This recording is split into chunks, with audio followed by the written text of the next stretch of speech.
Hello बच्चों, कैसे हैं आप लोग। चलिए हम लोग अब अपना वीडियो जो कल हम लोग पढ़ रहे थे उसको आगे कंटिन्यू करते हैं। ठीक है, कल हम लोग देख रहे थे पार्ट 4 में पदार्थ, धातु और अधातुओं के गुण। ठीक है, इसमें अब हम आगे बढ़ते हैं। तो अब हम धातु का अगला गुण देखते हैं, इसको हम बोलते हैं तन्यता।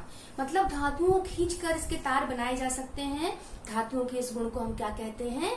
तन्यता कहते हैं। ठीक है, तो आपने कभी क्या कोयले के तार देखे हैं, लकड़ी के तार देखे हैं? नहीं देखे, है ना। क्यों? क्योंकि अधातुओं में तन्यता का गुण नहीं पाया जाता, मतलब इनको खींचकर इनके तार नहीं बनाए जा सकते। जबकि तांबे, एल्यूमिनियम के तार आपने देखे होंगे, है ना। तो धातु का एक और गुण हो गया, इसको हम तन्यता कहते हैं।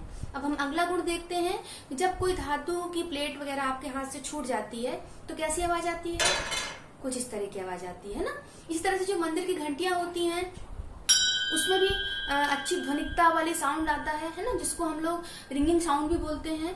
तो धातुओं में ये विशेष गुण होता है कि जब इन पर कोई चोट मारी जाती है तो इनमें टन टन की आवाज आती है ना। इस गुण को हम ध्वनिकता कहते हैं। तो ये गुण भी सिर्फ धातु में पाया जाता है। जबकि आप अधातु जैसे लकड़ी है और कागज है, इसके डब्बे को अगर आप बजाएंगे तो आपको ध्वनिकता, रिंगिंग साउंड सुनाई नहीं देगा। जबकि कोई धातु का बर्तन है, घंटी है, कुछ भी आप बजाते हैं या चोट मारते हैं किसी धातु पर तो उस पर टन टन की आवाज सुनाई देती है। तो ध्वनिकता भी धातु का एक गुण हो गया। इस तरह से हम लोगों ने धातु के बहुत सारे गुण देख लिए। तो हमने कल से आज तक में क्या देखा?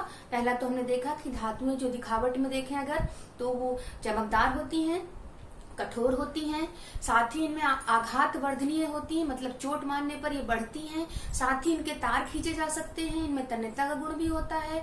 साथ ही धातुएं विद्युत और ऊष्मा की सुचालक होती हैं। ठीक है, ये सभी धातुओं के गुण हो गए। तो हमने धातुओं के बहुत सारे उदाहरण देखे, जैसे कि बहुत सारी धातुएं हैं, जैसे सोडियम है, पोटेशियम है, ठीक है, सोना है, चांदी है, लोहा है, तांबा है, एल्यूमिनियम, ये सभी धातु है। लेकिन कुछ अपवाद हैं, जैसे सोडियम और पोटेशियम ये उतने कठोर नहीं है, इनको चाकू से काटा जा सकता है। तो ये धातुओं के अपवाद हो गए। साथ ही जो पारा है बच्चों, तो ये पारा जो धातु है ये सामान्य तापमान पर द्रव अवस्था में पाई जाती है, जो कि आपके थर्मामीटर में भी भरी होती है ना। तो ये पारा धातु भी द्रव में अवस्था में होने के कारण क्या हो गई? अपवाद हो गई, है ना। तो हमने अब अधातु भी देखी थी।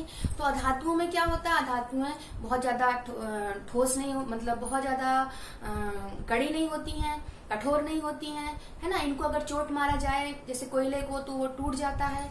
और साथ ही इनमें चमक नहीं होती धातुओं में, ये विद्युत और ऊष्मा की सुचालक नहीं होती हैं, इनके चद्दर नहीं बन पाते हैं, इनसे तार नहीं बन पाते हैं। ठीक है, इस तरह से हमने बहुत सारी धातुएं भी देखी जिनके उदाहरण है सल्फर, है ना, और ऑक्सीजन, कार्बन, है ना, नाइट्रोजन, ये सभी। ठीक है बच्चों, इसके आगे हम लोग अगले वीडियो में देखते हैं। ओके।